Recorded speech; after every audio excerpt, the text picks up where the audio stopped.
Hi everyone, and welcome to my channel where I talk about movies. And today I'd like to continue on with my year-long series of discussions of the films in 1973. What did these films look like 50 years ago? And I was around to watch these films 50 years ago. And what do they look like today? So my to-be watch pile had gone down to zero a few days ago for the second time this month. But I got replenished with 3 films from '73 that I'll be talking about in this video and the next 2. And these will include Walter Matthau and Bruce Dern in The Laughing Policeman. These are all films of policemen or private investigators investigating crime. And this other one will be The Long Goodbye with Elliott Gould, directed by Robert Altman. But today's movie is going to be The Wicker Man, and this is a film directed by Robin Hardy, starring Christopher Lee, Edward Woodward, from a screenplay by Anthony Shaffer. This just came out from Best Buy. This is the Best Buy exclusive steelbook.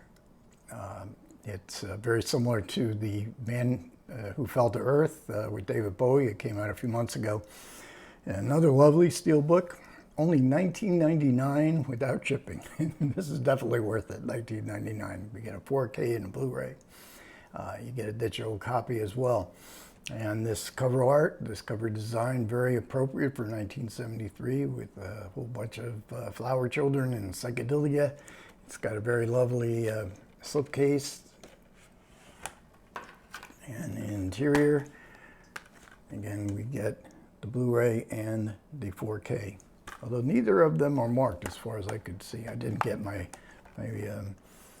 magnifying glass out, but the top one turned out to be, as I thought, the 4K. So this is the final version of The Wicker Man, and this is the restored copy, or the restored release that Robin Hardy approved of. There's two other versions out there, which the theatrical version, the director's cut, and then they found another copy of the film that had scenes that Hardy had, or the studio had cut out.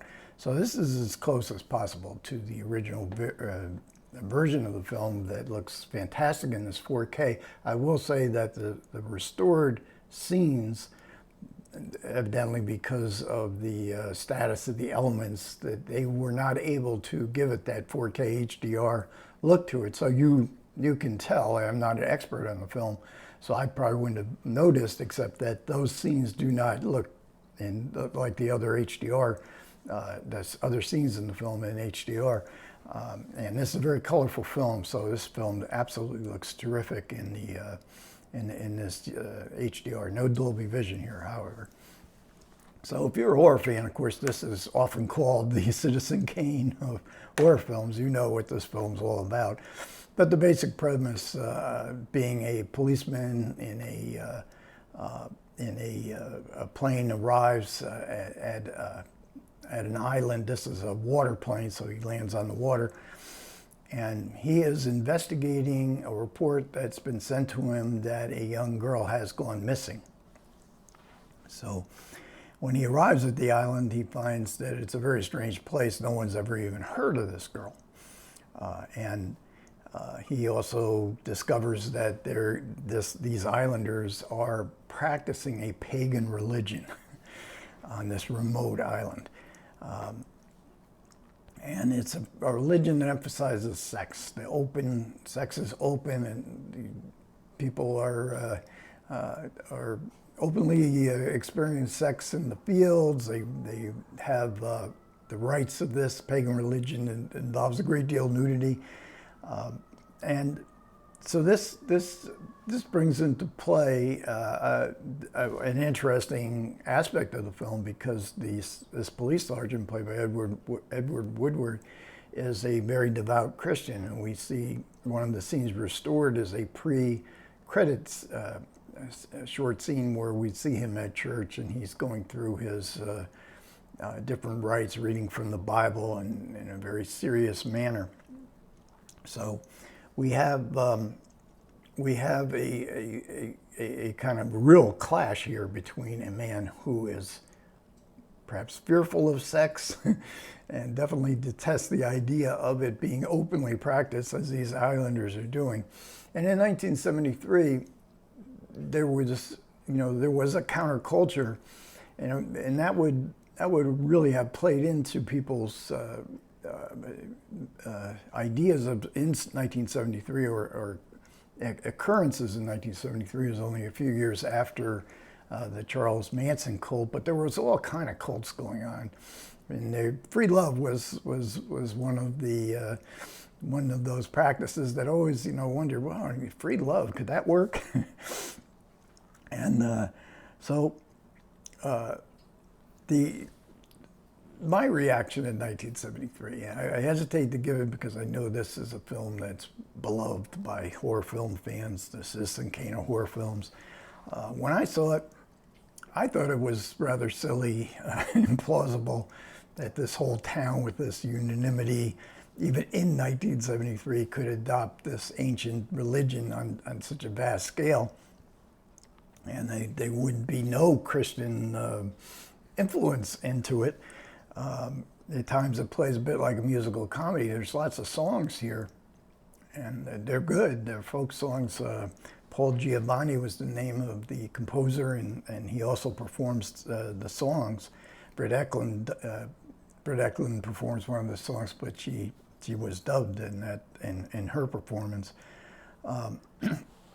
So it seems to border on camp, and especially when Christopher Lee enters the film in a rather ill-fitting wig, and then later on he dances through the moors, in drag, and it didn't seem like a very serious movie.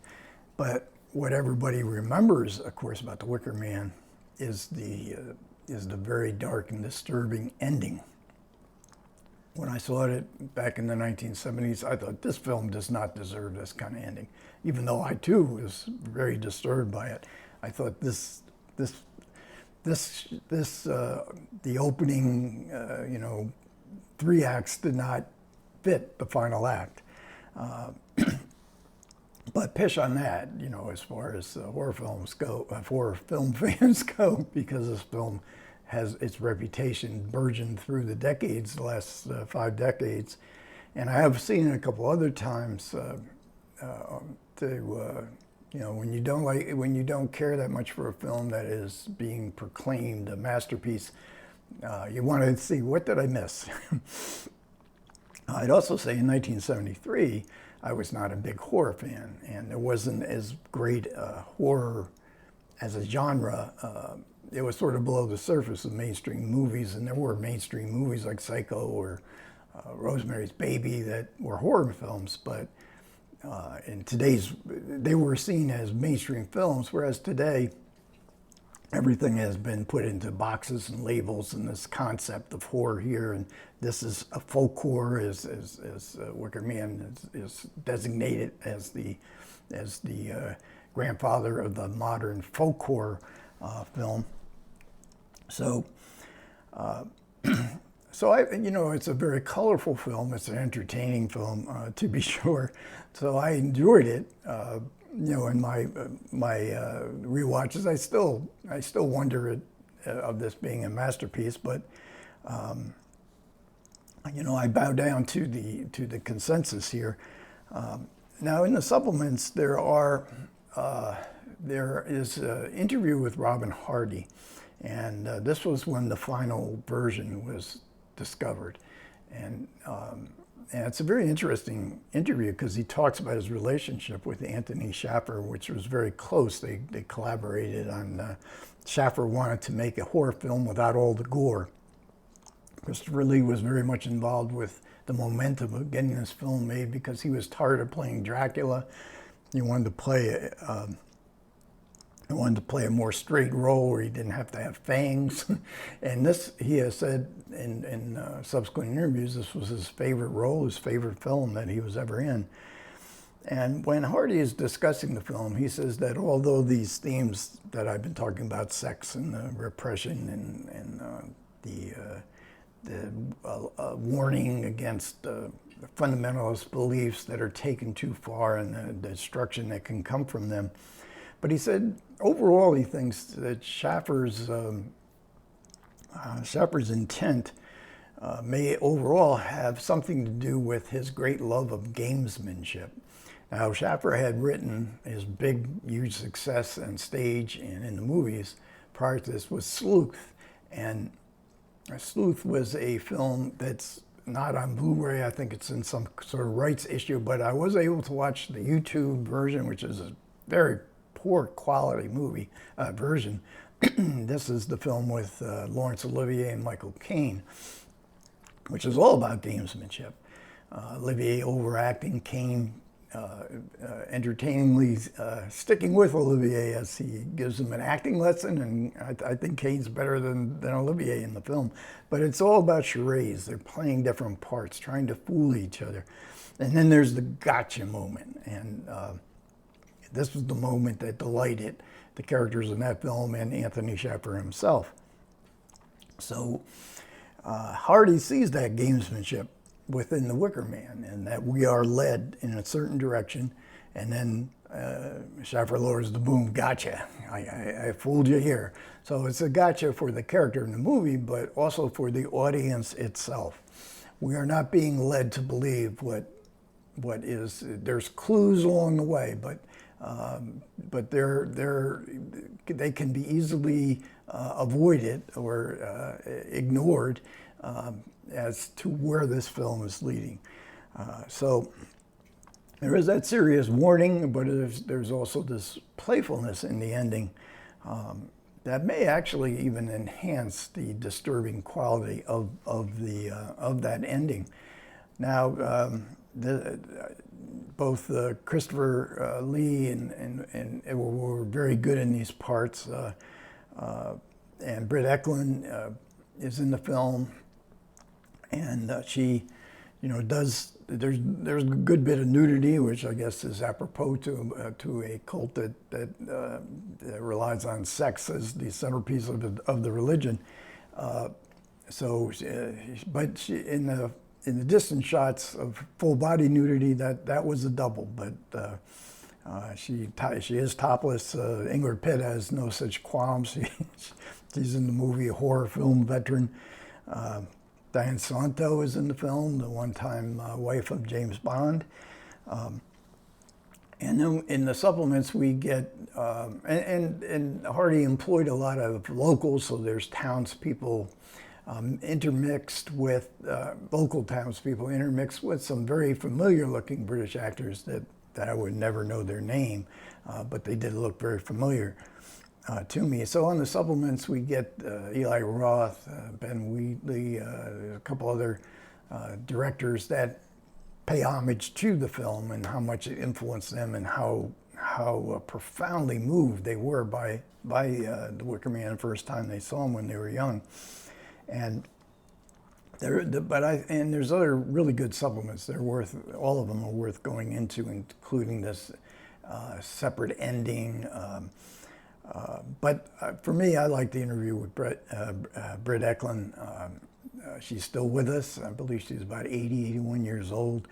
And it was a fairly recent interview, and I just love watching, people. She, of course, was delighted that this film, is so talked about, and she's still talking about it 50 years later. She did not have a happy memory of making this film. She did not get along with Robin Hardy at all. She felt that he didn't like her. He didn't want her to play this part. He wanted Ingrid Pitt to play the part. But she's so good in this. And really, the scene that I find very memorable in this film, besides the ending, is a scene where she is singing one of those songs she has dubbed, but she's singing one of these folk songs is a kind of siren song in the hotel where the police sergeant is staying, but it's through a wall, and you see his agony as he is being lured by the siren song of sex. She's quite good in that scene. So overall, of course, this is a masterpiece for horror film fans, And I certainly would recommend it, and I certainly recommend this Best Buy Steelbook. Okay, thanks a lot for everybody who managed to listen. I do appreciate it. Comments are welcome. Take care.